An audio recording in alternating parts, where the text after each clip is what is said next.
Hello and welcome to the second lecture of electricity.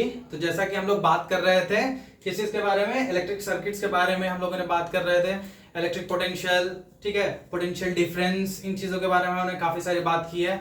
हमारे पास अब तक दो फॉर्मूले आ चुके हैं, जो कि है पहला I equal to Q by T, where I is the current and it is being defined as charge net charge flowing through a cross sectional area per unit in a given unit time. And we have also seen the formula of potential difference, which is being denoted by V, which is equal to W by Q, where it says that work done to move a unit charge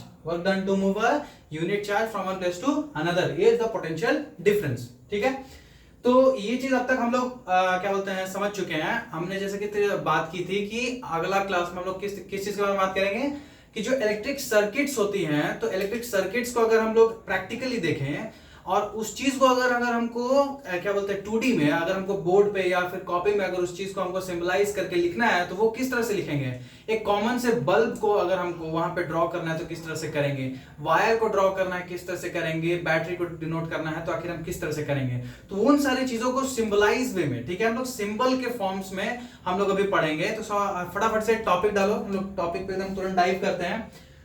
topic is circuit diagram components. अपने book का अगर तुम देखोगे table 12.1 of the chapter electricity, if you will see then you will see that there are several symbols, okay, there are several symbols present there which are representing something, which all are mentioned here also. You can see, अगर तुम्हें एक electric cell को, किस चीज को, electric cell मतलब एक cell को, ठीक है, एक सेल को अगर तुम्हें रिप्रेजेंट करना है तो उसे तुम इस तरह से रिप्रेजेंट कर सकते हो। किस तरह से कि ये वायर आ रहा है और ये देखो तुम्हारा बैटरी लगा हुआ है। जो बड़ा वाला होगा वो प्लस होगा और जो छोटा वाला होगा वो माइनस होगा। कमिंग टू द नेक्स्ट, अगर हम लोग बैटरी की बात करें तो बैटरी क्या होता है, बैटरी एक कॉम्बिनेशन ऑफ सेल होता है, ठीक है, 3-4 अगर सेल को एक साथ लगा दिए तो उसी को हम लोग बैटरी बोलते हैं। उस बैटरी को अगर रिप्रेजेंट करना है तो हम देख सकते हो एक सेल ये रहा, दूसरा सेल ये रहा, तीसरा सेल ये रहा। ठीक उसी तरीके से अगर हमें प्लस माइनस रिप्रेजेंट करना है तो बड़े वाले की तरफ प्लस, एंड ऑब्वियस बात है ये माइनस होगा, ये प्लस होगा, माइनस होगा, प्लस होगा, ये माइनस होगा। ठीक है, अगर तुम्हें स्विच को डिनोट करना है, स्विच को अगर तुम्हें डिनोट करना है तो ओपन कंडीशन में कुछ इस तरह से दिखेगा, ठीक है, ये वायर आया और इस तरीके से तुमको ये स्विच दिखेगा। और अगर तुम्हें क्लोज कंडीशन दिखाना है, अगर क्लोज कंडीशन दिखाना है तो इस तरीके से बीच में एक ऐसे डॉट लगा देना होगा।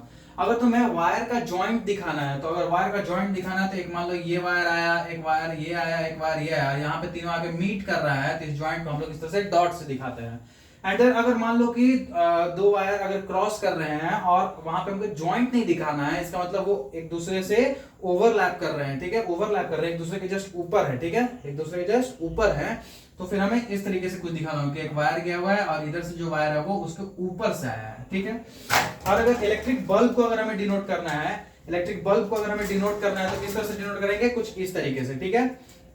कैसे, ये ऐसे ऐसे ऐसे ऐसे और ये ऐसे, ठीक है, इलेक्ट्रिक बल्ब को डिनोट करता है। रेसिस्टेंस को अगर हमें डिनोट करना है, रेसिस्टर जो एक होता है, एक रेसिस्टर जो होता है उसको अगर हमको डिनोट करना है तो किस तरह से हम लोग डिनोट करेंगे, कुछ इस प्रकार से। क्या होता है रेसिस्टर, हम लोग थोड़ी देर में पढ़ेंगे इसको, अभी बहुत अच्छे से हम लोग पढ़ेंगे, बस अभी जानकारी के लिए ले लो कि रेसिस्टर को हम लोग इस तरह से डिनोट करते हैं।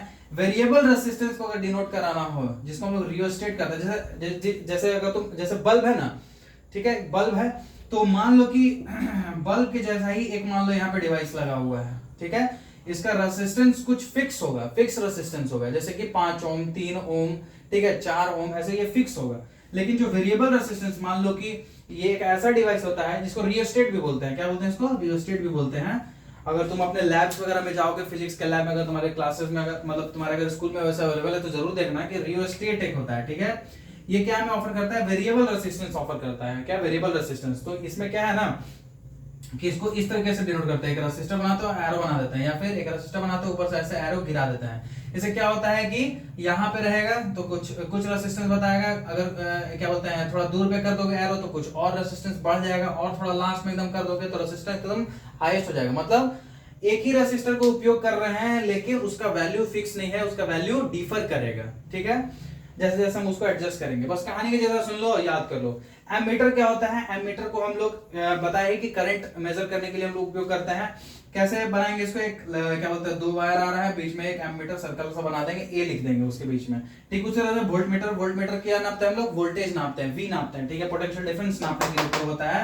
तो हम लोग इस तरह से एक लाइन इधर से लाए, एक लाइन इधर से लाए वायर का, और बीच में सर्कल बना के वी लिख दिया, प्लस माइनस हम लोग डिनोट करा दिया। So these are several components which we will use in circuit diagrams to represent various components or constituent in a circuit, in a electric circuit. Likewise, we have seen electric cell, battery, which is also which is being made by several cells in series or in parallel. क्या होता है series parallel, बाद में बात करेंगे. Other than, we have also seen the case of switch, which is in open condition as well as in closed condition. The next is a wire joint. If a wire, we have to denote jointing of the wire, then we can use it in this way. In this way we can represent it. And the next is wire crossing without joining. अगर join नहीं हो रहा है, अगर overlap कर रहा है तो कुछ इस तरीके से. And then electric bulb है.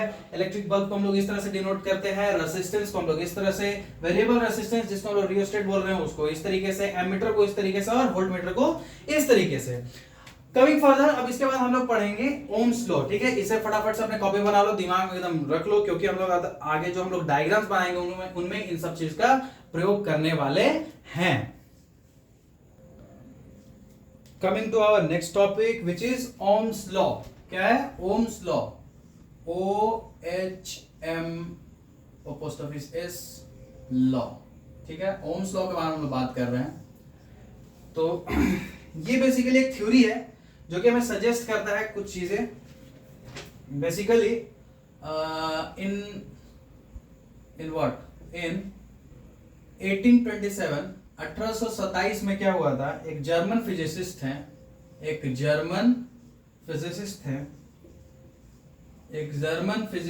थे जिन्होंने ये बताया था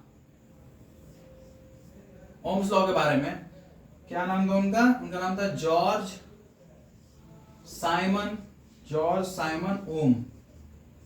दैट इज 1787 से लेके 1854 तक वो रहे थे. ठीक है, तो एक जर्मन फिजिसिस्ट थे जिनका नाम था जॉर्ज साइमन ओम, जो कि 1787 से 1854 तक रहे थे. उन्होंने क्या किया था, basically he founded relationship. he founded what? he founded relationship, ठीक है, between current which is I. current को कैसे नोट करते हैं, I से current, and potential difference.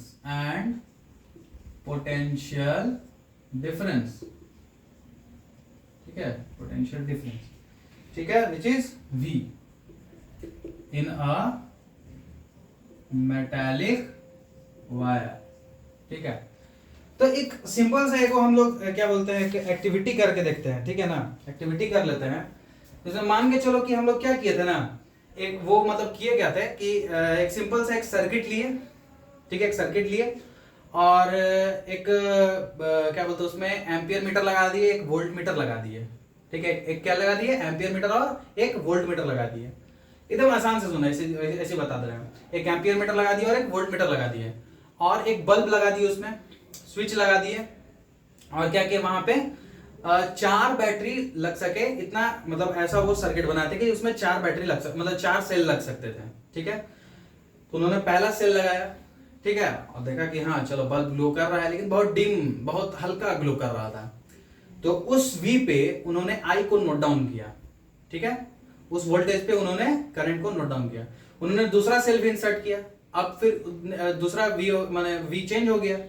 ठीक है, तो उस पे कुछ दूसरा, मतलब ऐसा हुआ कि उनको क्या मिला, पहले V1 जो उन्होंने इंसर्ट किया था, एक सेल इंसर्ट किया तो उसके अकॉर्डिंग उनको I1 मिला होगा. फिर V2 उन्होंने किया तो उसके अकॉर्डिंग उनको I2 मिला. फिर 2 सेल इंसर्ट किया ना, फिर तीसरा सेल इंसर्ट किया तो वो V3 हो गया, उसके लिए उनको I3 मिल गया. और 4 जब सेल उन्होंने इंसर्ट कर दिया तो उनके लिए उनको I4 मिल गया. ठीक है, तो अकॉर्डिंगली जब देखा गया, तो जब उन्होंने एक ग्राफ रिप्रेजेंट किया, ठीक है, I और B के बीच में, तो क्या एक स्ट्रेट और लीनियर ग्राफ आया. ठीक है, स्ट्रेट और लीनियर ग्राफ आया. तो वहां से उन्होंने, अगर मान लो कि एक तरफ मान लो कि हम लोग करंट को रिप्रेजेंट कर रहे हैं. ठीक है, एक तरफ हम लोग करंट को रिप्रेजेंट कर रहा है, एक तरफ मान लो कि वोल्टेज को, पोटेंशियल डिफरेंस को, ठीक है, पोटेंशियल डिफरेंस को अगर हम लोग मेजर कर रहे हैं तो हमें इस तरह का कुछ ग्राफ मिल रहा था। तो वहां से उन्होंने कुछ कंक्लूड किया V और I के बीच में। क्या कंक्लूड किया भाई? उन्होंने ये कंक्लूड किया क्या कि द करंट, he concluded, क्या कंक्लूड किया? concluded what? he concluded that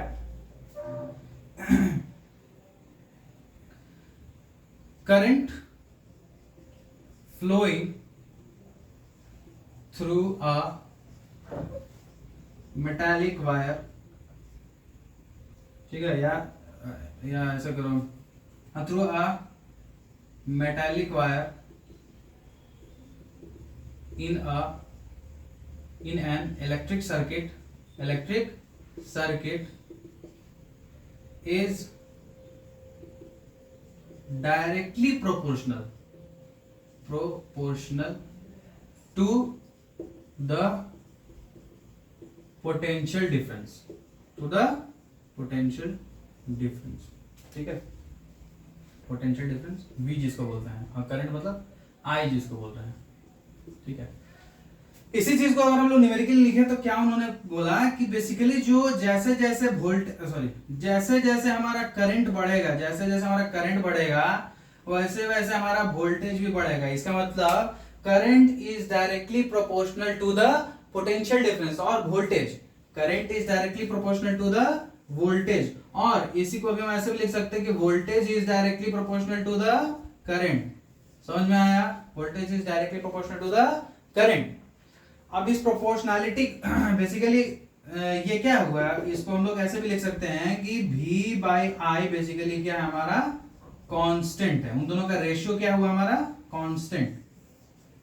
V by I क्या हुआ, कांस्टेंट। और इसी कांस्टेंट को हम लोग क्या लिख सकते हैं, इसी कांस्टेंट को हम लोग R से डिनोट करते हैं। क्या से? R से। इसी को हम लोग क्या से डिनोट करते हैं, R से। तो यही आगे चल के बन गया हमारा V equals I R, V equals I R, यही तुम्हारा आगे चल के बन गया V इक्वल्स आई आर। बहुत इंपॉर्टेंट चीज है। और देखो बेसिकली अभी तक हम बोले क्या कि अगर एक कौन थे, एक बड़े ही प्रसिद्ध फिजिसिस्ट थे जो कि क्या बोलते हैं, कैसे थे, जर्मन फिजिसिस्ट थे। 1827 में उन्होंने ये चीज फाउंड किया था, क्या कि जॉर्ज साइमन नाम के थे, जॉर्ज साइमन ओम, जो कि 1787 से 1854 तक रहे थे। उन्होंने क्या किया कि रिलेशनशिप पहली बात उन्होंने फाइंड किया किसके किसके बीच में, करंट के बीच में और पोटेंशियल डिफरेंस के बीच में, ठीक है। उन्होंने बोला कि I is directly proportional to B। अगर किसी भी एक मेटालिक वायर में अगर हम लोग अगर देखें और अगर हम लोग I और V के बीच में रिलेशनशिप बैठा है और उसको ग्राफ पे अगर हम लोग रिप्रेजेंट करें तो हम देखेंगे कि the current is will be directly proportional to the applied voltage, या फिर voltage is directly proportional to the current. और यहां से हम लोग ये बोले कि क्या बोलते हैं, V और I का जो रेशियो होगा वो क्या होगा, हमेशा कांस्टेंट होगा। V को इधर ले आओ तो इक्वल का साइन क्या होगा, कांस्टेंट। बेसिकली V और I क्या हो गया, V बाई I का रेशियो क्या हो गया, कांस्टेंट हो गया। और उसी कांस्टेंट को हटा के इन्होंने एक वेरिएबल को यूज किया जिसको बोलते हैं हम लोग R, ठीक है। R क्या है, वहां पे बेसिकली कांस्टेंट है। क्या है वो, R कांस्टेंट है। सबसे पहली बात इतना समझ में आया। तो ओम्स लॉ हमारा यही बोला है कि V इक्वल्स आई आर, ठीक है, समझ में। बेसिकली अगर कोई पूछे कि ओम्स लॉ क्या है तो ओम्स लॉ बेसिकली यही है। देखो ये statement, he concluded that current flowing through a metallic wire in an electric circuit is directly proportional to the potential difference V. I is directly proportional to V। देखो बच्चे लोग बहुत confuse होते हैं, अगर कोई पूछता है तो लोग ये वाला बता देते हैं या फिर ये सब बोलने लगते हैं। ये सब तुम्हें नहीं बोलना। अगर कोई पूछे डायरेक्टली कि what is Ohm's law, you have to directly conclude that current flowing through a metallic wire in an electric circuit is directly proportional to the क्या बोलते हैं, potential difference और the voltage applied on it, ठीक है। Simple सा statement है, समझ में आया। अब बोलेगा सर वो सब तो ठीक है, ये आर क्या है, यहाँ पे ये आर क्या है, तो आर के बारे में थोड़ा समझते हैं। सर ये आर क्या है उसको हम लोग देखो, सबसे पहली बात हम लिख दिए ओम्स लॉ जो हमको दिया वो क्या दिया, V equal to I R दिया है, ठीक है। तो हमारी कड़ी में एक और भाई साहब जुड़ जा रहे हैं, यहाँ पे भी हम इसको लिख ही दे रहे हैं। तो जितना फार्मूला मिलते जाएगा हम लोग यहाँ पे मेंशन करते जाएंगे, ठीक है। V equal to I R, किसी कोई दिक्कत, ठीक है, ओके। सर ये आर क्या है, आर के बारे में थोड़ा समझाइए। हाँ बिल्कुल समझेंगे, क्यों नहीं समझेंगे। तो आर क्या है भाई, सबसे पहली बात आर यहाँ हम लोग किस लिए उपयोग किए, क्योंकि हम लोग को वहां पे कांस्टेंट को डिनोट करना था। तो कांस्टेंट को हटा हम लोग क्या बेसिकली हम लोग किए क्या, हम लोग क्या बोले, हम लोग सबसे पहली बात बोले कि ओम्स ने बोला कि I is directly proportional to V, ठीक है, current is directly proportional to voltage, या इसी को हम लोग और क्या लिख सकते हैं, V is directly proportional to I, बोले कि हाँ सर ठीक है। तो इस प्रोपोर्शनलिटी को हटाने के लिए हम लोग क्या लिख सकते हैं, इस प्रोपोर्शनलिटी को हटाने के लिए कांस्टेंट लेंगे। क्या कांस्टेंट लेंगे, इसी को हम लोग ऐसे लिख सकते हैं, V is directly proportional to V by I क्या होगा, बेसिकली कांस्टेंट होगा, किसी कांस्टेंट के बराबर होगा, ठीक है, कांस्टेंट होगा, उसी को हम लोग R नाम दे दे रहे हैं, या ऐसे कर दे रहे हैं V by I is equal to R, या इसी को क्या लिख दे रहे हैं, V is equal to I R, ठीक है। कोई तोप साइंस वगैरह नहीं समझा रहा है, सिंपल सा है। तो हम लोग ये फॉर्मूला वहां पे हम लोग सिंपल सा लिख दिए, ठीक है। अब हम लोग इस आर के बारे में थोड़ा सा ज्ञान ले लेते हैं कि आसर आर एक्चुअली है क्या। सबसे पहली बात, ये हम लोग किस लिए उपयोग किए, एज अ कांस्टेंट, इसको हम लोग क्या ट्रीट करते हैं, एज अ कांस्टेंट, ये कांस्टेंट होगा कभी भी, ठीक है, हमेशा कांस्टेंट होगा। इसको बोलते क्या है, इसको बोलते हैं रेसिस्टेंस, क्या बोलते हैं इसको, रेसिस्टेंस बोलते हैं, क्या बोलते हैं, रेसिस्टेंस, ठीक है।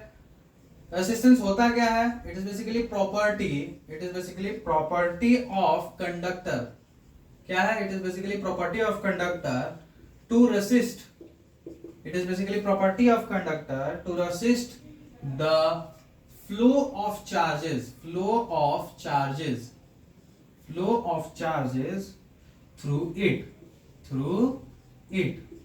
ठीक है। इस वाक्य को समझाने के लिए क्या करता है ना कि एक हम तीन केसेस लेते हैं, ठीक है। एक मान लो कि एक वुड है, क्या है, ये वुड का टुकड़ा हुआ है, एक वुड का टुकड़ा है, और एक मान लेते हैं ये क्या है, वुड है। एक मान लेते हैं एक मेटल है, क्या है, मान लो कि आयरन है, क्या है, ये आयरन बार है, आयरन बार है ऐसे रखा हुआ है, ठीक है, आयरन बार है। और मान लो कि ये एक वुल है, क्या है, वुल रखा हुआ है। अब मान लो कि इनके अक्रॉस अगर तुम क्या बोलते हैं बैटरी कनेक्ट करते हो, तो क्या लगता है इन तीनों का केस में ए बी सी, इन तीनों केस में ए बी सी, किनके केस में तुमको लगता है, जैसे मान लो कि एक सिंपल सा हम कनेक्शन ले लेते हैं कि यहाँ पे एक बॉल है, ठीक है, एक बॉल है, अगर ये कंप्लीटली कंडीशन अगर ये फुलफिल हो रहा है, मतलब ये देखो अभी इसमें देखना, अगर ऐसा कुछ है तो क्या ये बल्ब ग्लो करेगा, बोले कि हाँ सर बिल्कुल ग्लो करेगा, तो ठीक है। लेकिन अब क्या कर रहे हैं, यहाँ पे हम लोग थोड़ा सा कनेक्शन यहाँ पे तोड़ रहे हैं, ठीक है। एक केस में हम लोग क्या किए कि ए को यहाँ पे इंसर्ट किए, एक केस में हम लोग बी को इंसर्ट किए, एक केस में सी को इंसर्ट किए। तुमको क्या लग रहा है किस केस में ये बल्ब ग्लो करेगा, बोलेगा ऑब्वियसली सर बी के केस में बल्ब ग्लो करेगा। जब हमारा यहाँ पे आयरन, जब हम लोग यहाँ पे लगाएंगे आयरन मेटल, जब हम कोई चीज लगाएंगे यहाँ पे, तो ऑब्वियस बात है कि ये बल्ब जो है वो ग्लो करने लगेगा, बोलेगा बिल्कुल ठीक है। तो ऐसा क्यों हुआ, क्योंकि अगर हम लोग वुड लगाएंगे तो वुड क्या करेगा कि वुड अपने अंदर से उसमें क्योंकि फ्री इलेक्ट्रॉन्स होते नहीं है, तो वो रेसिस्ट करेगा करंट को फ्लो करने में। क्या बताते हैं कि प्लस से माइनस जाता है ना, यहाँ से प्लस से निकलता है करंट और माइनस की ओर जाता है, ठीक है, यहाँ से ऐसे ऐसे निकलेगा और ऐसे ऐसे करके ट्रैवल करता है, ठीक है, ऐसे ऐसे ट्रैवल करेगा। तो मान लो कि अगर ये रेसिस्ट करता, जैसे कि वुड और वुल के केस में अगर हम लगाएंगे, तो वो दोनों तो कंडक्टर है ही नहीं है, अच्छा बहुत गंदा इंसुलेटर, मतलब बहुत अच्छा इंसुलेटर है, बहुत गंदा कंडक्टर है, तो इनके थ्रू पास ही नहीं हो जाएगा क्योंकि उसमें फ्री इलेक्ट्रॉन्स है ही नहीं। तो क्या करेगा, रेसिस्ट करने का कोशिश करेगा, उसी रेसिस्टेंस को हम लोग बोलते हैं आर। तो इन दोनों के केस में बहुत ज्यादा होगा रेसिस्टेंस, और आयरन के केस में बहुत कम होगा रेसिस्टेंस, क्योंकि उसके पास उतना ही ज्यादा फ्री इलेक्ट्रॉन्स है, तो वो उसको अलाउ करेंगे मूव करने के लिए, ठीक है, फ्री इलेक्ट्रॉन्स को मूव करने के लिए और अपने अंदर से इलेक्ट्रिसिटी पास करने के लिए, ठीक है, अलाउ कर देंगे। तो वही लिखे हैं, R is the property of conductor to resist the flow of charges through it, ठीक है, जो कि आयरन के केस में कम होगा और वुड और अति के केस में आर का मात्रा ज्यादा होगा, वुल के केस में, ठीक है, यही चीज लिखे हैं, कंफ्यूज नहीं होना ज्यादा, ठीक है। अच्छा, इसको नापना सर कैसे है, इसका एसआई यूनिट कुछ होगा ना, तो हाँ है बच्चा, एसआई यूनिट है तुम्हारा ओम, ठीक है, क्या है एसआई यूनिट, ओम। और इसीलिए इसको रिप्रेजेंट करते हैं हम लोग, it is basically represented by एक ग्रीक वर्ड है, ठीक है, ग्रीक लेटर है, ये देखो इस तरह से हेडफोन जैसा कुछ, समझ आ रहा है, हेडफोन जैसा ऐसा कुछ होता है, समझ रहे हैं, इसी को बोलते हैं ओम, ठीक है, इसी को बोलते हैं ओम। तो यही हो जाता है वैल्यू 4 ओम 3 ओम, इस तरह से रहता है सबका रेजिस्टेंस, ठीक है। इससे करते क्या है, it is basically used to change current, it is used to change current without changing voltage source, ठीक है, called variable resistance, या इसी को हम लोग क्या बोल देते हैं, रियोस्टेट भी बोलते हैं। डिवाइस जो यूज होता है, डिवाइस कॉल्ड रियोस्टेट, ठीक है। कंपोनेंट्स क्या क्या है,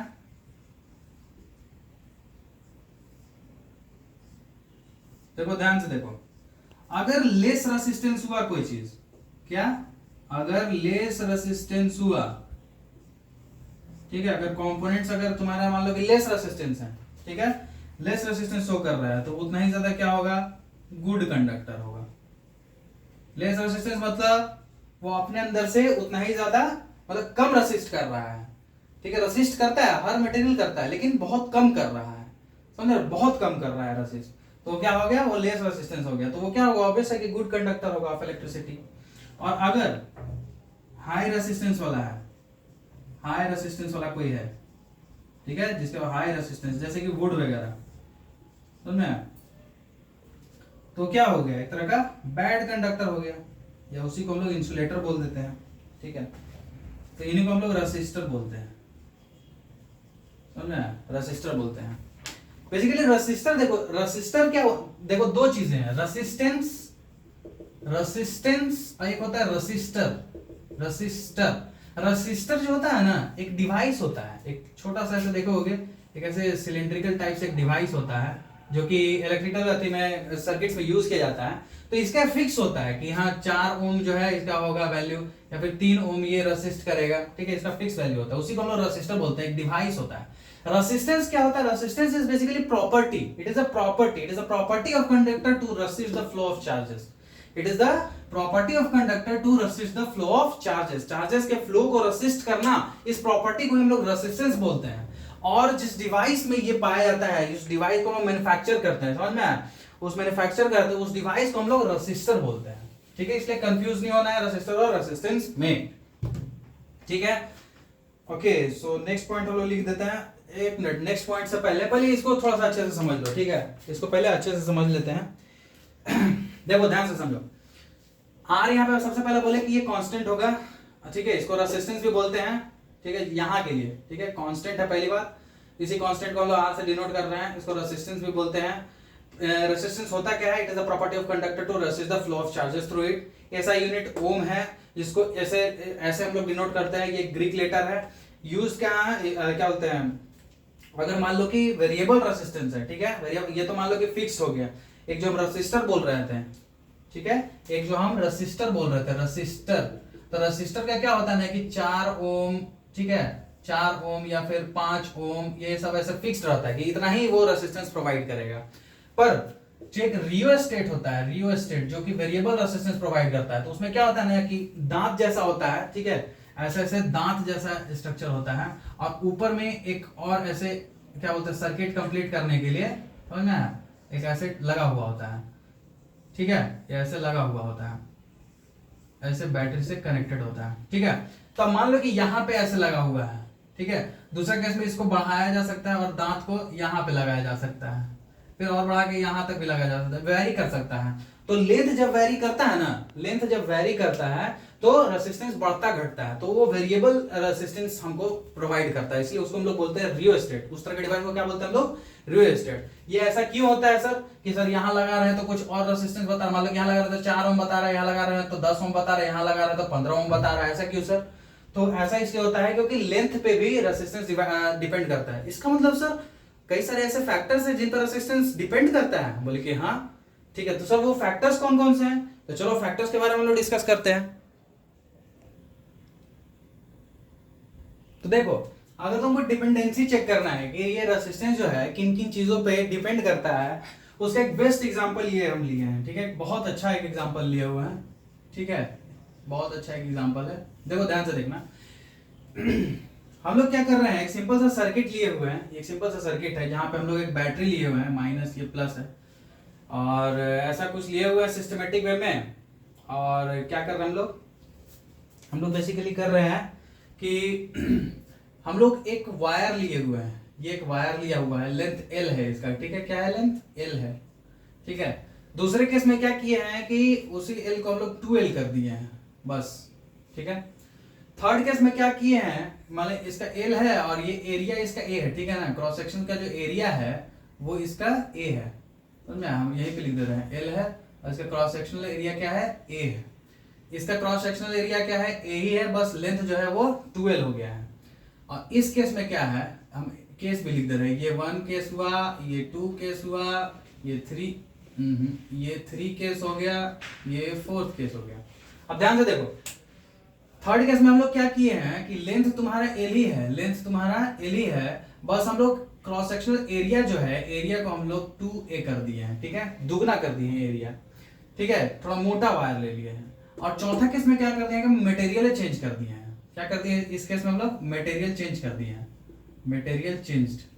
तो मान लो कि ये क्या बोलते हैं गोल्ड का बना हुआ होगा, तो ये हम सिल्वर का यूज कर लेंगे, हालांकि उतना बजट नहीं है, ज्यादा ले लिए एग्जांपल, चलो हाँ क्यों नहीं लिया जा सकता है कोई दिक्कत नहीं है।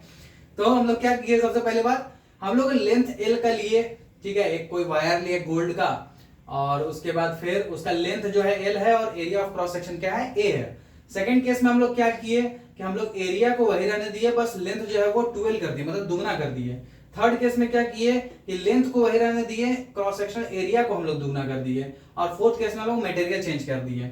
अब देखो क्या कर रहे हैं, बारी बारी से सबको कनेक्ट करते हैं। सबसे फर्स्ट केस, ठीक है, यहाँ पे एम्पियर मीटर हम लोग चेक करेंगे, तो कुछ एक करंट आएगा I, फर्स्ट केस के लिए जो करंट आएगा मान लेते हैं उसको I1, ठीक है। दूसरा जो होगा ना, तो क्या बोलते हैं, इसको कनेक्ट करेंगे तो हमारा करंट का वैल्यू I2 आ जाएगा, मतलब कोई दूसरा करंट का वैल्यू आएगा, समझना ना, दूसरा कुछ करंट का वैल्यू आएगा। तीसरा के लिए यूज करेंगे तो कुछ I3 आएगा, समझना। अगर चौथा के लिए करेंगे तो I4 आएगा, मतलब सब के लिए करंट जो है वो डिफर करेगा, करंट जो है वो डिफर करेगा। इसका मतलब सर इन सारे पैरामीटर्स पे रेसिस्टेंस जो होता है, क्योंकि रेसिस्टेंस ही है जो कि करंट को चेंज करता है, ठीक है, करंट को चेंज करता है किसी भी सर्किट में। तो इसका मतलब सर ये जो रेसिस्टेंस है इन सभी चीजों से, इन सभी अति से, जैसे कि पहला हम लोग क्या किए थे, लेंथ, सबसे पहले हम लोग लेंथ लिए थे, देखो लेंथ चेंज किए हैं, दूसरा में एरिया चेंज किया, तीसरा में मटेरियल चेंज किए हैं। इसका मतलब इन तीनों फैक्टर, ये जो तीन फैक्टर्स हैं, ये तीनों के तीनों इफेक्ट करते हैं रेसिस्टेंस को, बोलिए बिल्कुल, अभी बिल्कुल समझा तुम लोग। तो यहाँ पे हम लोग टॉपिक डाल देते हैं, देखो फट से, इट डिपेंड्स ऑन किन चीजों पे डिपेंड करता है, द फर्स्ट इज, और कैसे डिपेंड करता है ये भी हम बताएंगे, ठीक है, ये भी हम बताएंगे। इट बेसिकली देखो, पहला, इट इज डायरेक्टली प्रोपोर्शनल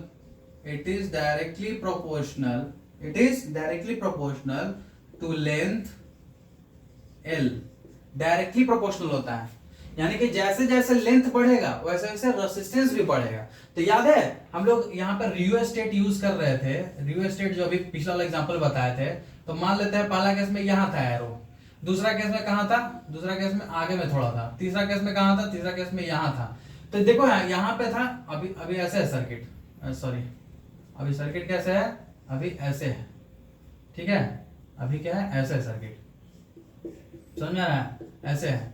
और अगर तुम यहाँ एम्पियर मीटर चेक करोगे, ठीक है, एम्पियर मीटर चेक करोगे, तो हम क्या बोल रहे हैं कि जैसे जैसे लेंथ बढ़ेगा, जैसे जैसे लेंथ बढ़ेगा वैसे वैसे क्या होगा, जैसे जैसे लेंथ बढ़ेगा वैसे वैसे क्या होगा, रेसिस्टेंस बढ़ेगा। तो रेसिस्टेंस अभी देखो यहाँ पे, तो लेंथ अभी बहुत कम है, ठीक है, अभी वायर का लेंथ जो है एक्टिव वो यही वाला लेंथ है ना, तो ये लेंथ अभी बहुत कम है, तो क्या बोलते हैं करंट भी जो होगा वो क्या होगा। अब हम लोग क्या जानते हैं इससे कि क्या कांस्टेंट होता है, V बाय I। इसका मतलब अगर हम लोग बेसिकली वोल्टेज छोड़ो, रेसिस्टेंस के बारे में बात करते हैं ना, बेसिकली अगर तुम्हारा लेंथ बढ़ेगा तो बेसिकली रेसिस्टेंस भी बढ़ेगा, लेंथ बढ़ेगा तो रेसिस्टेंस भी बढ़ेगा। यहीं पे लिखेंगे डायरेक्टली प्रोपोर्शनल टू लेंथ होता है, ठीक है। दूसरा क्या लिख रहे हैं, इसलिए रेसिस्टेंस रियोस्टेट को यूज किया जाता है कि यहाँ पे कुछ और लेंथ है, मान लो कि ये L था, ठीक है, और ये यहाँ से यहाँ तक जो है वो क्या है 2L है, और यहाँ से यहाँ तक जो है वो क्या है 3L है। तो लेंथ बेसिकली हम लोग बढ़ाते जा रहे हैं वायर का। तो जैसे जैसे वायर बढ़ाते जाओगे वैसे वैसे क्या होता है, रेसिस्टेंस भी बढ़ते जाता है। तो रेसिस्टेंस जो प्रोवाइड करेगा पहले केस में वो कितना करेगा 5 ओम, फिर मान लो कि 10 ओम करने लगा, फिर 15 ओम, समझ में आया, इस तरह से करने लगेगा जैसे जैसे हम लोग एरो को स्विच करते जाते हैं। तो वही रियोस्टेट इसी फंडामेंटल पे हम लोग क्या बोलते हैं उसको यूज करते हैं, इसी फंडामेंटल पे बेस्ड है, ठीक है। which is directly proportional to length L. Resistance is directly proportional to length L and inversely proportional to area of cross section A. Inversely proportional है एरिया से, यानी कि एरिया बढ़ेगा, क्या बोल रहे हैं, एरिया बढ़ेगा तो रेसिस्टेंस घटेगा, एरिया बढ़ेगा तो रेसिस्टेंस घटेगा, याद रखना हमेशा। तो थर्ड केस जो है वो क्या है, तीसरा किस पे भी डिपेंड कर रहा है, on the nature of material, किस पे, मटेरियल का नेचर कैसा है वो भी डिपेंड करता है। कि मान लो यहाँ पे हम लोग सोना का हम लोग यहाँ पे वायर यूज कर रहे थे, कुछ देर बाद हम लोग चांदी का उपयोग करेंगे तो वो भी करंट डिफर करेगा, ठीक है, करंट वहां पे भी डिफरेंट आएगा। अब इसी चीज को हम थोड़ा क्या बोलते हैं फॉर्मूला वाइज लिख दे रहे हैं, ठीक है। तो जो ये रेसिस्टेंस था, देखो सबसे पहले क्या लिखे हैं कि ये जो तुम्हारा क्या लिख रहे हैं हम, डिपेंड्स ऑन, नहीं ये यहां से एक और खींच लेते हैं, ठीक है, कि R जो है वो बेसिकली किसके डायरेक्टली प्रोपोर्शनल था, डायरेक्टली प्रोपोर्शनल टू L लिखा हुआ है मुझे, ठीक है, डायरेक्टली प्रोपोर्शनल टू L, यहाँ पे अच्छे से लिख देते हैं, directly proportional to L, inversely proportional to cross sectional area, तो हाँ inversely proportional to cross area, and on the nature of material, तो नेचर ऑफ मटेरियल के हम लोग यहाँ पे रो यूज करते हैं, क्या यूज करते हैं, रो, ठीक है। तो ये एक फॉर्मूला हम लोग को मिल गया, R is equal to rho L by A। तो सर डिफर कैसे करता है ये नहीं समझ में आ रहा है, डिफर कैसे करता है, तो एक बार एकदम चलो आप एकदम एम्प्टी माइंड कर दो, एकदम अच्छे से समझा रहे, ठीक है, कैसे डिपेंड करता है, इसको अच्छे से समझना, दिमाग में ध्यान में रखना इस चीज को, समझ में आया। देखो हम लोग सबसे पहले क्या किए कि हम लोग वायर को किससे चेंज किए थे, लेंथ बस हमारा 2L हो गया था, यानी कि हम लोग लेंथ बढ़ाए थे, हम लोग लेंथ क्या किए थे, बढ़ाए थे। हम लोग को पता है कि इस फॉर्मूला से देखो R is equal to rho L by A, rho के बारे में थोड़ा देर में डिस्कस करेंगे, कोई टेंशन नहीं है। L बाई को भी देखो, तो L जो है वो डायरेक्टली प्रोपोर्शनल है, इसमें मतलब लेंथ बढ़ेगा तो R भी बढ़ेगा, ठीक है ना, R is directly proportional to L दिख रहा है, R इज डायरेक्टली प्रोपोर्शनल, यहाँ पे लिख भी दे रहे हैं कि R इज डायरेक्टली प्रोपोर्शनल, इसका मतलब क्या हुआ, R is directly proportional to L, इसका मतलब क्या हुआ, R is inversely proportional to area, यही चीज ना हुआ, ठीक है। तो R is directly proportional to L, यानी लेंथ बढ़ेगा, लेंथ अगर तुम्हारा बढ़ेगा तो रेसिस्टेंस भी क्या होगा, बढ़ेगा, और अगर रेसिस्टेंस बढ़ेगा तो हम लोग एक और फॉर्मूला क्या जानते हैं यहाँ पे, R is equal to V by I, R is equal to V by I हम लोग जानते हैं। तो सर अगर हमारा रेसिस्टेंस भी बढ़ेगा तो करंट क्या होगा, करंट पे क्या असर होगा, करंट कम हो जाएगा, करंट कम हो जाएगा, समझ ना, तो करंट क्या हो गया, कम हो जाएगा, समझ में। तो यहाँ पे अगर एम्पियर मीटर में देखोगे तो सेकंड केस में क्या होगा, एम्पियर मीटर कम हो जाएगा, मतलब कम वहां पे करंट शो कर रहा होगा उस केस में, लेंथ बढ़ा तो करंट यहाँ पे कम हो जाएगा इनिशियल से। अच्छा अब हम लोग क्या किए कि हम लोग क्या बोलते हैं, एरिया क्या कहते हैं, एरिया को बढ़ा दिए थे, तो ठीक है, एरिया बढ़ा रहे हैं, क्या कर रहे हैं, एरिया बढ़ा रहे हैं, तो एरिया बढ़ा तो रेसिस्टेंस घटेगा क्योंकि इनवर्सली प्रोपोर्शनल है, तो एरिया बढ़ा मतलब रेसिस्टेंस क्या होगा, घटेगा, एरिया बढ़ा मतलब रेसिस्टेंस घटेगा, और रेसिस्टेंस घटा तो रेसिस्टेंस किसके इनवर्सली प्रोपोर्शनल है, करंट के, तो रेसिस्टेंस घटा तो फिर करंट क्या होगा, बढ़ेगा, तो करंट क्या होगा उसी हिसाब से फिर यहाँ पे करंट बढ़ा हुआ नजर आएगा सेकंड केस में, समझ में, सेकंड केस में इसलिए बढ़ा हुआ नजर आएगा। इसलिए तुम देखा होगा कि रेसिस्टेंस ज्यादा ना हो, इसलिए जहां पे करंट की मात्रा ज्यादा चाहिए होता है, जैसे कि एयर कंडीशनर का भी देखो, तो एयर कंडीशनर क्या होता है उसका देखियो तार कितना छोटा होता है, एयर कंडीशनर का तार इसलिए छोटा होता है ना क्योंकि जितना ज्यादा तार बड़ा होगा उतना ही ज्यादा रेसिस्टेंस प्रोवाइड होगा, समझ में, उतना ही ज्यादा रेसिस्टेंस प्रोवाइड होगा, तो वहीं पे लैग कर जाएगा करंट, ठीक है, वहीं पे लैग कर जाएगा, वहीं पे देखो करंट कम हो जाएगा, लेंथ ज्यादा बढ़ल रहेगा तो, समझ में। और मोटा मोटा वायर देता है, मोटा मोटा वायर, तो मोटा मोटा वायर देता है क्या होता है, करंट बढ़ा रहता है, तो बढ़िया से एकदम चलता है एसी हम लोग का, समझ में आ रहा है, तो यही है तुम्हारा कारण, ठीक है। तो यहाँ पे हम लोगों ने ये चीज देखा। सर ये रो के बारे में आपने कुछ बताया, तो रो के बारे में तुरंत बता देते हैं, इसको थोड़ा सा हम इरेज कर देते हैं पहले, ठीक है। सर ये रो क्या था, रो क्या है सर, रो तो इसमें जो रो है इसको रो बोलते हैं, ठीक है। ये रो है, लिख भी देते हैं हटा, ये रो है, इसको क्या पढ़ते हैं, रो, ठीक है। वो क्या है, डायरेक्टली प्रोपोर्शनल है, दिख रहा है ना, डायरेक्टली प्रोपोर्शनल है। इसको बोलते हैं, it is called electrical resistivity. क्या इसको बोलते हैं, electrical resistivity of the material of conductor, ठीक है। इलेक्ट्रिकल रेसिस्टिविटी इसको बोलते हैं। रेसिस्टिविटी कौन क्या बोलते हैं, कौन मटेरियल कितना ज्यादा, मान लो कि मटेरियल चेंज कर दिए, ये जो थर्ड पैरामीटर है ना, यही है मटेरियल के बारे में। हर मटेरियल का अपना एक कांस्टेंट रेसिस्टेंस होता है पहले से ही। जैसे मान लो कि पहला हम सिल्वर लिए थे, इस केस में हम क्या कर दिए थे, सॉरी पहला गोल्ड लिए थे, उसके बाद हम क्या किए थे, सिल्वर में चेंज कर दिए थे। सिल्वर का एक अलग रेसिस्टेंस प्रॉपर्टी होगा, है ना, वो भी क्या बोलते हैं रेसिस्टेंस प्रोवाइड करेगा, लेकिन अलग, ठीक है ना। जैसे कि जानते हो कि सिल्वर जो है बहुत ज्यादा कंडक्टिंग होता है ना, तो वो रेसिस्टेंस बहुत कम प्रोवाइड करेगा, है ना। Silver is the best conductor, पता है ना। ओके, सो नेक्स्ट टॉपिक यहाँ पे और बढ़ते हैं। हाँ, most important, it is the characteristics property. इसको हम लोग छेड़छाड़ नहीं कर सकते हैं, ठीक है, इसको हम लोग छेड़छाड़ नहीं कर सकते। It is characteristics property of material, ठीक है। किसी भी मटेरियल का एक खुद का ये प्रॉपर्टी होता है, ठीक है।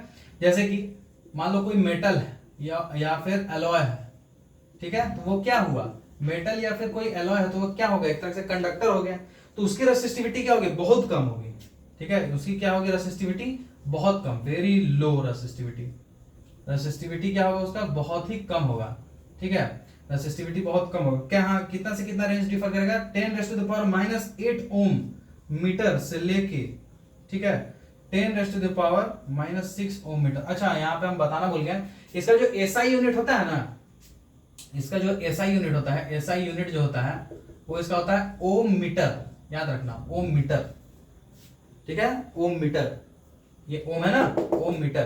तो वही देखो लिख रहे हैं कि वेरी लो, मेटल और अलॉय का केस में देखा जाए तो इस रो की जो वैल्यू होती है वो 10⁻⁻8 से लेकर 10⁻⁻6 तक डिफर करता है, ओम मीटर तक डिफर करता है। जबकि इंसुलेटर्स के केस में, किसके, इंसुलेटर्स के केस में, जैसे कि क्या, लाइक रबर एंड ग्लासेस, ये सब जो इंसुलेटर्स होते हैं, इनके केस में अगर तुम देखोगे तो तुम्हें मिलेगा कि उनका रेसिस्टिविटी जो होता है बहुत हाई होता है, वेरी हाई रेसिस्टिविटी, ठीक है, उनका रेसिस्टिविटी बहुत ज्यादा हाई होता है। 10⁻12 से लेके 10⁻17 ओम मीटर तक उन लोग का रेसिस्टिविटी होता है। 10⁻12 से लेकर के 10⁻17 ओम मीटर तक वो लोग का रेसिस्टिविटी होता है। तो हम लोग रो के बारे में क्या जाने कि रो इज बेसिकली क्या, it is the characteristics property of material. किसी भी मटेरियल का खुद का प्रॉपर्टी होता है कि वो कितना ज्यादा रेसिस्ट कर पा रहा है, ठीक है, इलेक्ट्रिसिटी को अपने अंदर से फ्लो कराना। इसको पढ़ते हैं रो, RHO, एसआई यूनिट है, ओम मीटर। क्या होता है, इलेक्ट्रिकल रेसिस्टिविटी इसको बोलते हैं। मेटल और एलॉय के केस में रेसिस्टिविटी बहुत कम होता है, 10⁻⁻8 ओम मीटर से लेकर 10⁻⁻6 ओम मीटर तक वैरी करता है। और इंसुलेटर जैसे कि रबड़ और ग्लासेस के केस में वेरी हाई रेसिस्टिविटी शो करता है, 10⁻12 से लेकर 10⁻17 ओम मीटर तक। इसको थोड़ा सा और अच्छे से अगर तुम्हें समझना है तो तुम अपने बुक में टेबल 12.2 खोलो, ठीक है। अगर तुम अपने बुक का टेबल 12.2 खोलोगे तो वहां पे तुम देख रहे होगे कि यहाँ पे तुमको एक डायग्राम मिलेगा, मतलब एक टेबल मिलेगा। उस टेबल में तुमको सारा वैल्यूज दिया हुआ है, जैसे कि तुम देख सकते हो कंडक्टर्स का अलग दिया है, इंसुलेटर्स और एलॉयज का अलग दिया है, इंसुलेटर्स का अलग दिया है। तो हमको पता है कंडक्टर्स जो होंगे उनमें रेसिस्टिविटी बहुत कम होगा, इसलिए तो वो कंडक्टर्स हैं। कंडक्टर्स में क्या बोलता है, बहुत ज्यादा रेसिस्टिविटी कम होगा। तो देखो जितना भी देख रहे होगे वो लिखा है 1 पॉइंट, जैसे कि सिल्वर के केस में देखो, जो हम लोग सिल्वर यूज किया था उससे कितना था, 1.60 × 10⁻⁻8, ठीक है। और क्या बोलते हैं, ये सब कंडक्टर्स हो गए, जैसे कि कॉपर, एल्यूमिनियम, टंगस्टन, निकल, आयरन, क्रोमियम, मरकरी, मैंगनीज, ये सब क्या हो गया, ये सब कंडक्टर्स हैं। तो इनकी जो रेसिस्टिविटी होगी, ओम मीटर का जो वैल्यू होगा वो बहुत ज्यादा कम होगा। देखो 10 to the power minus 6, 10 to the power minus sorry 10 to the power देखो 8 में सबका 10 टू द पावर माइनस 8 में है। लेकिन वही देखो एलॉयज के केस में आओगे तो एलॉयज के केस में जैसे कि क्या बोलते हैं, कॉपर निकल से जो मिलके बना है कॉन्स्टेनेंट हो गया, या फिर मैंगनीन हो गया, या फिर नाइक्रोम हो गया, नाइक्रोम वायर के बारे में सुना होगा। तो वो लोग रेसिस्टिविटी देखो 49 इंटू 10 के पावर माइनस 6, 44 इंटू 10 के पावर माइनस 6, 100 इंटू 10 के पावर माइनस 6, ऐसे वैल्यू आ रहा है। तो ये बीच का है, मतलब बीच का नहीं, मतलब थोड़ा सा कम होता है ये, ठीक है। यानी रेसिस्टिविटी थोड़ा सा कम शो करता है, रेसिस्टिविटी ज्यादा शो करता है, सॉरी रेसिस्टिविटी ज्यादा शो करता है इन कंपैरिजन टू कंडक्टर। और उनसे भी ज्यादा जो क्या बोलते हैं शो करता है, बहुत ज्यादा जो शो करता है, जिनको हम लोग इंसुलेटर बोलते हैं, जो बहुत ज्यादा रेसिस्टिविटी शो करता है, वो क्या हो गया, ग्लास हो गया, हार्ड रबर हो गया, एबोनाइट हो गया, डायमंड हो गया, पेपर हो गया। लोग देखो 10 टू द पावर 10 है किसी का, 10 टू द पावर 13 है किसी का, 10 टू द पावर मतलब एग्जैक्ट वैल्यू नहीं दिया हुआ है, लेकिन कितना है 10 to the power 13, 10 to the power 12। अब ये एग्जैक्ट फिगर क्यों नहीं दिया हुआ है, कोई कितना ज्यादा रेसिस्ट कर रहा है वो हम लोग मेजर नहीं कर सकते, कौन कितना ज्यादा कंडक्ट कर रहा है वो हम लोग मेजर कर सकते, तब ना एम्पियर मीटर लगाएंगे। एम्पियर मीटर में क्या शो करेगा, जब पूरा कंडक्शन हो रहा हो तो जितने भी कंडक्टर्स अगर उनको बीच में लगाएंगे तो हमें दिखा देगा कितना करंट फ्लो हो रहा है, कितना रेसिस्ट कर रहा है, उसे निकल जाएगा V इक्वल टू IR से। अब मान लो वुड लगा दे तो वुड का मेजर हम लोग कर सकते हैं, हाँ एग्जैक्ट वैल्यू नहीं कर सकते हैं, वही फिर सब अप्रॉक्स में चलता है। तो इन सब वैल्यूज को तुम अगर याद रखोगे, हालांकि याद रखने का कोई उतना जरूरत नहीं है, लेकिन अगर तुम लोग इन वैल्यूज को याद रखोगे तो तुम लोग को आगे में काम आएगा न्यूमेरिकल्स को सॉल्व करने में। अच्छा न्यूमेरिकल से याद आया, आपने पास देखो V इक्वल टू IR भी आ गए, ये 3-4 इक्वेशंस आ गए। अब इनसे हम लोग क्या करेंगे, सिंपल सिंपल क्वेश्चंस को सॉल्व करके देखेंगे। जैसे कि तुम्हारा एग्जांपल 12.3, 12.4, 12.5 एंड 12.6 को बारी बारी से हम लोग समझते हैं, ठीक है, फटाफट से। ओके तो सबसे पहला जो हमारा एग्जांपल लिखा हुआ है 12.3 में वो ये है, देखो हाउ मच करंट, ये दो क्वेश्चन है यहाँ पे, ठीक है ना, तो हम लोग दोनों को बारी बारी से बनाते हैं। How much current will an electric bulb, क्या दिया हुआ है, एक बल्ब है, ठीक है, एक बल्ब है, draw from a 220 volt source का जो वोल्टेज या पोटेंशियल डिफरेंस भी दिया हुआ है 220 volt. If the resistance of bulb filament, resistance दिया हुआ है तुम्हारा कितना, 1200 ओम। तो क्या पूछा है, हाउ मच करंट पूछा है, तो गिवन हम लोग लिख लेते हैं फटाफट से। बोला क्या है कि कितना करंट एक इलेक्ट्रिक बल्ब का जो फिलामेंट है या इलेक्ट्रिक बल्ब जो है वो कितना करंट क्या बोलते हैं खींचेगा एक 220 वोल्ट के सोर्स से, जबकि रेसिस्टेंस ऑफ बल्ब फिलामेंट, जो फिलामेंट में जो बल्ब में जो फिलामेंट लगा हुआ है उसका रेसिस्टेंस कितना है, 1200 ओम। तो इसका मतलब हमको क्या क्या गिवन है, हमको सबसे पहली बात गिवन है कि वोल्टेज हमको कितना दिया हुआ है, 220 वोल्ट, एंड देन हम लोग का दिया हुआ है रेसिस्टेंस जो दिया हुआ है वो कितना है, 1200 ओम, ठीक है, 1200 ओम। सो हमसे पूछा क्या है, हमसे पूछा है करंट, आई की वैल्यू पूछी है, तो बहुत आसान हो गया, तो सिंपल सा आपका ओम्स लॉ हो गया, V इक्वल टू IR लगा देना है, सिंपल सा। तो V इक्वल्स IR, V कितना, सॉरी हमको पूछा क्या I, तो I equals V by R, कोई दिक्कत। वोल्टेज मेरा है 220 वोल्ट, ठीक है, कितना है 220 वोल्ट, और रेसिस्टेंस कितना है 1200 ओम। अगर इसको हम लोग इक्वेट करेंगे तो कितना आएगा, इक्वेट करोगे तो आएगा 0.18 एम्पियर, कितना 0.18 एम्पियर। सिंपल सा आंसर था इसका, देखो आ गया, कितना करंट उसको लगेगा 0.18 एम्पियर बल्ब को। अब देखो बी केस में क्या दिया है, how much current will the electric, फिर से करंट ही पूछा, देखो करंट ही पूछा कि करंट कितना लगेगा। इस बार इलेक्ट्रिक हीटर यूज किया है, जब ये सोर्स जो यूज किया है वो 220 वोल्ट का है। If the resistance of the heater of the coil, heater का जो कॉइल है उसका रेसिस्टेंस तुम्हारा 100 ओम दिया हुआ है, तो सिंपल सा है, वही सिमिलर हो गया, सिमिलर केस है। देखो गिवन में क्या दिया हुआ, वोल्टेज दिया हुआ तुम्हारा 220 वोल्ट, रेसिस्टेंस दिया हुआ है तुम्हारा कितना 100 ओम, कितना 100 ओम, और आई पूछा हुआ है तुमसे, सिंपल सा I is equal to V by R, Ohm's law हम लोग लगा देंगे। वोल्टेज मेरा 220 वोल्ट दिया हुआ है, रेसिस्टेंस तुम्हारा कितना दिया हुआ है 100 ओम दिया हुआ है, कितना आ जाएगा 2.2 एम्पियर। तो देख सकते हो कि एक केस में बल्ब लिया हुआ है, ये बल्ब का केस है, और ये एक हीटर का केस है। हीटर को देखो, हीटर को और बल्ब को दोनों को अलग अलग करंट का मात्रा चाहिए होता है चलने के लिए। यहाँ से दिख रहा है, देखो यहाँ बल्ब को 0.80 एम्पियर चाहिए और हीटर को 2.2 एम्पियर चाहिए करंट, ठीक है। तो ये सिंपल सा क्वेश्चन था। नेक्स्ट क्वेश्चन पे हम लोग कूदते हैं। Okay, so coming to the next example 12.4, example 12.4।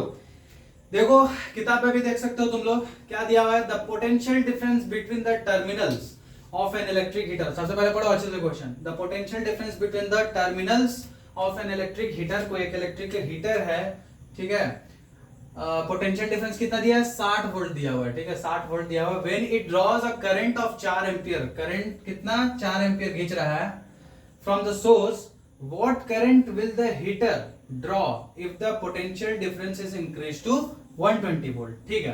तो ए केस में क्या है, ए केस में देखो क्या लिखा हुआ है, सबसे पहले कि मेरा जो क्या है, गिवन में, गिवन है मेरा डेटा, ठीक है, गिवन है मेरा डेटा ए केस में कि मेरा जो क्या बोलते हैं, वोल्टेज जो है वो कितना ड्रॉ किया हुआ है, 60 वोल्ट, ठीक है, और जो करंट जो ले रहा है वो कितना है, 4 एम्पियर। तो हमसे पूछा what potential difference between the potential draws from source, what current will the current, उससे पूछा। अच्छा ठीक है, तो हमें सिर्फ V और I दिया हुआ था। अगर यहाँ पे ओम्स लॉ लगाते हैं, अगर हम लोग ओम्स लॉ यहाँ पे अप्लाई करते हैं तो हम लोग को क्या यहाँ से मिल सकता है, हम लोग क्या जानते हैं, V इक्वल टू IR जानते हैं। तो हमको V दिया हुआ, I दिया हुआ, तो हमको क्या R पता चल जाएगा, यहाँ से R पता चल जाएगा। तो R इक्वल टू क्या हो जाएगा, V बाई I। वोल्टेज कितना है, 60 वोल्ट, I कितना है, 4 एम्पियर। करो कितना आएगा बताओ, कितना आएगा, 15 चौका 60, 15 ओम, ठीक है। तो हम लोग को यहां से क्या मिल गया, ओम। अच्छे से लिखना, अभी से ही तुम लोग अच्छे से ओम लिखना, आगे चल के तो अच्छा हैंडराइटिंग में नहीं बैठेगा, ठीक है। तो हम लोग को क्या यहां से मिल गया, 15 ओम रेजिस्टेंस मिल गया, आर का वैल्यू मिल गया हमको 15 ओम, यानी कि आर इज इक्वल टू 15 ओम हमको यहां से मिल गया। बी केस में क्या बोल रहा है कि what current will the heater draw, मतलब करंट पूछा है, इफ द करंट पूछा है हमसे, if the potential difference is increase to 120 volt, 120 volt increase to 120 volt. इसका मतलब जो नेक्स्ट V1, मतलब इसको V1 मान लेते हैं, ठीक है। तो अब जो गिवन डेटा है वो क्या है कि V2 जो है वो कितना आप कर दिया, 120 वोल्ट, मतलब वोल्टेज को क्या कर दिया बढ़ा के 120 वोल्ट। और हम लोग को पहली बात है रेजिस्टेंस, उसी सर्किट में सारी चीज हो रहा है तो रेजिस्टेंस तो सेम ही होगा। तो रेजिस्टेंस मेरा है 15 ओम। हमसे पूछा है करंट का वैल्यू, करंट का वैल्यू निकाल देंगे, V इक्वल्स IR, ठीक है। तो I कैसे निकलेगा, I is equal to V by R। Voltage मेरा कितना है, 120, रेजिस्टेंस कितना है मेरा 15, कितना आ रहा है जल्दी बताओ, ये तुम्हारा है 15 8 120 8 एम्पियर। तो करंट का वैल्यू कितना निकल गया, 8 एम्पियर। कोई दिक्कत, कोई दिक्कत, दर्द तकलीफ कष्ट तो बता दो। देखो पहला केस में सिंपल सा दिया हुआ था कि वोल्टेज दिया हुआ था और उसके रिलेटेड करंट दिया हुआ था कि इतना वोल्टेज हमारा सोर्स है, सोर्स वोल्टेज हमारा 60 वोल्ट है और करंट हमारा 4 एम्पियर खींच रहा है। तो उससे हम लोग क्या किया, रेजिस्टेंस वहां से हम लोग निकाल सकते हैं कि हाँ भाई रेजिस्टेंस कितना होगा, रेजिस्टेंस मिल गया। तो सेकंड केस में बोला है कि उसी सर्किट में मान लीजिए कि 120 वोल्ट का आपने बैटरी चेंज कर दिया, इस बार 120 वोल्ट का आपने सोर्स लगा दिया और रेजिस्टेंस तो हमको पहले से पता ही था, तो रेजिस्टेंस मेरा 15 ओम है। तो वहां से करंट हमको निकल जाएगा I equal to V by R से, ओम्स लॉ वहां पे भी लगा दीजिए, तो हमको फाइनली I निकल गया। कोई दिक्कत, कोई तकलीफ कष्ट तो फिर से वीडियो देख लेना थोड़ा पीछे करके। हम लोग आते हैं अब नेक्स्ट वाले एग्जांपल पे 12.5। अगर इसमें देखोगे तो क्वेश्चन देखो, पढ़ो एक बार अच्छे से पढ़ो, ये थोड़ा सा है अच्छा क्वेश्चन है, इसको थोड़ा अच्छे से देखो, ध्यान से देखो, एक बार पढ़ो खुद से। क्वेश्चन बोल रहा है resistance of a metal wire, कोई एक मेटल वायर है उसका रेजिस्टेंस दिया हुआ है 26 ओम, रेजिस्टेंस दिया हुआ है तुम्हारा 26 ओम और लेंथ उसका दिया हुआ है 1 मीटर, ठीक है, 1 मीटर लेंथ दिया हुआ है, ठीक है, एट 20 डिग्री सेल्सियस। अच्छा याद रखना, हम शायद तुम लोग को बताना भूल गए कि वो जो ओम्स लॉ होता है ना वो हमेशा एक डेजिग्नेटेड टेम्परेचर पे ही होता है, फिक्स टेम्परेचर पे, कांस्टेंट टेम्परेचर पे ही होता है, ठीक है, वो चीज याद रखना, कंसीडर करना। तो स्टेटमेंट में ये चीज ऐड जरूर करना है एट द कांस्टेंट टेम्परेचर, ठीक है। तो देखो यहाँ पे बोल दिया पहले एट 20 डिग्री सेल्सियस, हालांकि इसका कुछ काम नहीं है न्यूमेरिकल्स में, बट देखो if the diameter of the wire, diameter अपने को दिया हुआ है 0.3 mm, what will be the resistivity of the metal, resistivity पूछा हुआ है, यानी रो का वैल्यू पूछा हुआ है। Using table 12.2 predict the material of the wire, table point, अच्छा रो वाला जो टेबल था वहां से हम लोग को फाइंड आउट करना है, ठीक है। तो सर ये क्या इतना सारा डेटा दे दिया है, इससे रिलेटेड तो कुछ पढ़े ही नहीं, हम कैसे नहीं पढ़े हो, चलो देखो दिखाते हैं। इसलिए बोलते हैं सबसे पहला काम क्या करना है अपने को, गिवन लिखना है। क्या करना है, गिवन लिखना है। क्या गिवन है हमको, सर हमको रेजिस्टेंस आर का वैल्यू दिया हुआ है सर 26 ओम। हम बोले ठीक है 26 ओम दिया हुआ है। अच्छा लेंथ हमको दिया हुआ है सर, एल हमको दिया हुआ है 1 मीटर। बोले ठीक है। और सर टेम्परेचर दिया हुआ है, टेम्परेचर हमको दिया हुआ है, टेम्परेचर हमको दिया हुआ है 20 डिग्री सेल्सियस। हम बोले ठीक है। और सर डायमीटर दिया हुआ है सर, डायमीटर हमको कितना दिया हुआ है, वो दिया है 0.3 mm दिया हुआ है। तो अगर इसको मीटर में कन्वर्ट करेगा कितना आएगा 0.3, तो यानी कि 3/10, ठीक है, इंटू mm है ना, तो 1000 बाई 1000 से ना, तो 1000 से और, तो 3 इंटू 10 के पावर -4 मीटर। ठीक है। अगर इसको मीटर में कन्वर्ट करें कितना आएगा 3 into 10 raise to the power -4 metre. और क्या दिया हुआ है, what will be the resistivity, rho पूछा हुआ है। ठीक है, बस यही तो क्वेश्चन है, रो पूछा हुआ है। तो रो से रिलेटेड देखो एक ही फॉर्मूला में पढ़े हैं, R equal to rho L by A. लगा देंगे हम लोग, R equal to rho L by A. हम लोग को रो फाइंड करना है, तो रो इक्वल टू क्या हो जाएगी, वो उल्टा जाके उधर मल्टीप्लाई होगा, R into A by L. कोई दिक्कत। एरिया कैसे निकलता है, एरिया कैसे निकलेगा, हम लोग को R का वैल्यू पता है, क्या बोलते हैं, ये क्या बोलते हैं, लेंथ भी पता है, एरिया नहीं पता। तो एरिया क्या होता है, एरिया होता है तुम्हारा पाई आर स्क्वायर, ये होता है ना। लेकिन चूंकि हम लोग को डायमीटर में दिया हुआ है, तो आर को हम लोग क्या लिख सकते हैं, d/2। आर को हम लोग d/2 लिख सकते हैं, और उसका होल स्क्वायर, या इसी को बोल सकते हैं पाई d²/4 बोल सकते हैं। ठीक है। तो एरिया हम लोग वहां से निकाल लेंगे, एरिया कितना है, पाई हो गया इंटू डी कितना दिया हुआ था, डी अभी तो निकाला था 3 इंटू कितना है 3 इंटू 10 के पावर -4 का स्क्वायर बाय 4। तो यहां से तुम्हारा एरिया निकल जाएगा। ठीक है। पाई का वैल्यू कितना होता है 3.14।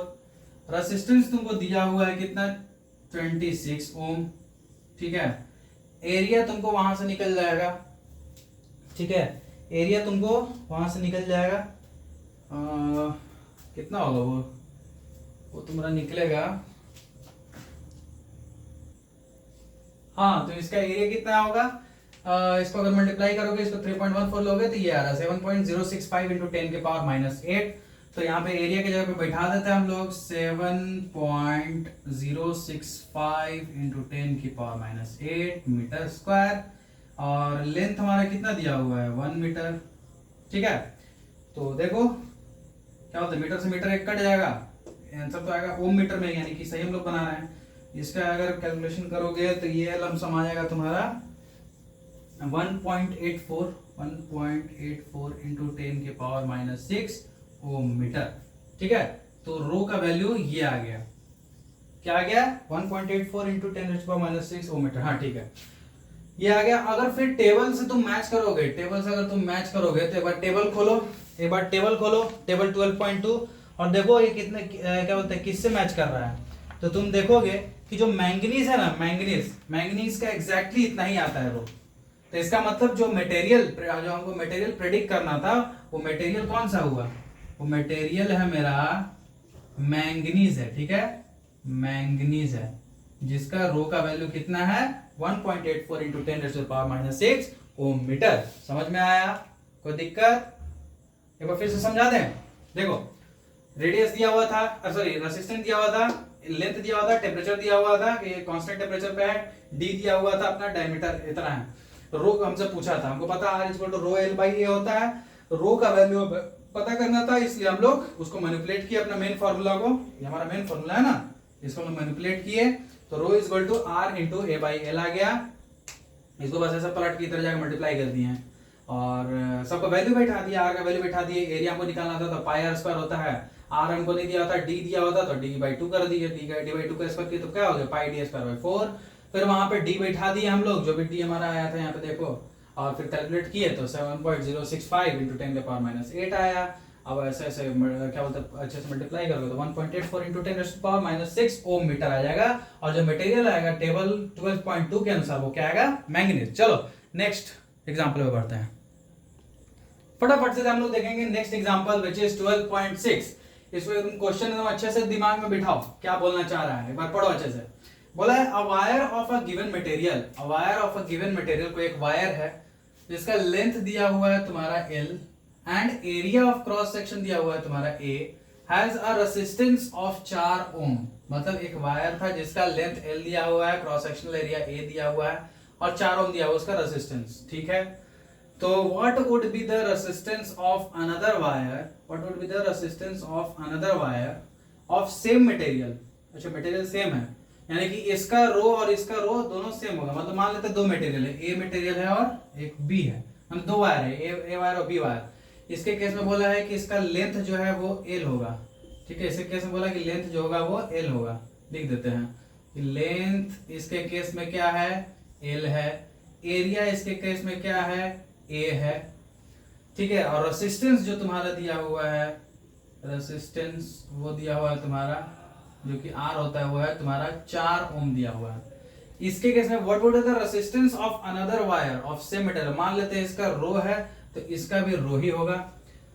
और बोला what would the resistance of another material, तो इसका आर पूछा जा रहा है, इसका आर होगा क्या, और क्या क्या गिवन है, ऑफ लेंथ L/2, लेंथ जो हमारा इस केस में जो लेने के लिए बोला है वो बोला है L/2 लीजिए आप, and area of cross section क्या आपको लेना है, एरिया आपको लेना है 2A लेना है, ठीक है। यही मेरा क्वेश्चन है। तो बोले बहुत अच्छा, इसमें रो है इसमें भी रो ही है, ठीक है। तो हम लोग क्या जानते हैं, हम लोग फॉर्मूला जानते हैं R equal to row L/A, हम लोग ये जानते हैं R equal to row L/A। तो इस केस में मान लेते हैं R1 है, ठीक है। इस केस में क्या मान लेते हैं R1 is equal to row L/A, ठीक है। अच्छा R1 कितना दिया हुआ है, 4 ओम दिया हुआ है, ठीक है, 4 ओम दिया हुआ है, रो तो रो ही है, L कितना है, L है, और A भी A ही है।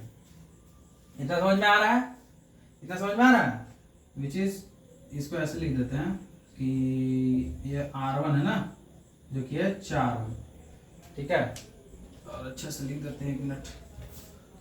हम लोग क्या बोल रहे हैं कि यहाँ पे रेसिस्टेंस क्या है, 4 ओम हमारा क्वेश्चन में गिवन, तो हम लोग ले लेते हैं यहाँ पे कि 4 ओम हमारा रेसिस्टेंस यहाँ पे गिवन है। अब देखो क्या करना है, सेकंड केस में हमारा क्या बोल रहा है, देखो ध्यान से सुनो, लेंथ कितना है इस बार L/2 है, तो R2 जो होगा रो तो रो ही रहेगा और लेंथ क्या होगा L/2 हो जाएगा। इस बार जो लेंथ है वो क्या है, L/2 है, तो R2 इक्वल टू क्या होगा, L/2 अपॉन एरिया कितना है 2A है। इसको सॉल्व करोगे तो क्या लिखा हुआ है, एक तरह से अपने सोचो, रो लिखा हुआ है इंटू L/2 लिखा हुआ है और 2A/1 लिखा है, तो क्या हो जाएगा 1/2A हो जाएगा, मैंने लिखा हुआ है, इसको सिंप्लीफाई करेंगे, ठीक है। तो ये बेसिकली क्या लिखा हुआ है, रो लिखा हुआ है, L लिखा हुआ है, नीचे में 4A लिखा हुआ है। या इसी को ऐसा बोल सकते हैं कि बस 1/4 टाइम्स है तुम्हारा रो L/A का, बोल सकते हैं, बोल सकते हैं। अब क्या करोगे, दोनों को क्या बोलते हैं, डिवाइड कर दो एक दूसरे से, ठीक है। R1/R2 कर दो, तो क्या होगा, R1 का वैल्यू कितना दिया था 4, R2 हमको फाइंड करना है, हम मान लेते हैं उसको R2 लिख लिए, ठीक है। और R1 कितना था, रो L/A, रो L/A, और R2 कितना था 1/4 टाइम्स ऑफ रो L/A। तो इससे हमको क्या पता चला कि ये कट जाएगा और पूरा ये कट जाएगा, ठीक है। रो L/A कट गया, ये ऊपर जाएगा, कितना हो जाएगा 4/R2 इक्वल्स 4 क्या बोलते हैं ऐसे, अब एकदम देखो एक भी स्टेप हम नहीं छोड़ रहे हैं, स्किप नहीं कर रहे हैं, 1/4। अब ये ऊपर जाएगा तो क्या हो जाएगा, ये ऊपर जाएगा क्या हो जाएगा 4/R2 इक्वल्स 4/1, ठीक है। ये नहीं लिखा हुआ है, 4 से 4 कट जाएगा, इसका मतलब R2 जो आएगा वो कितना आ गया 1 ओम। कोई दिक्कत, देखो एकदम स्टेप वाइज बताएं, एकदम स्टेप वाइज काम किए हैं तुम लोग के लिए। यहां से हम ऐसे कर दे रहे हैं, विभाजन ऐसे सेपरेटर बना दे रहे हैं, चलो ठीक है, सेपरेटर हम यहाँ पे बना दिए हैं।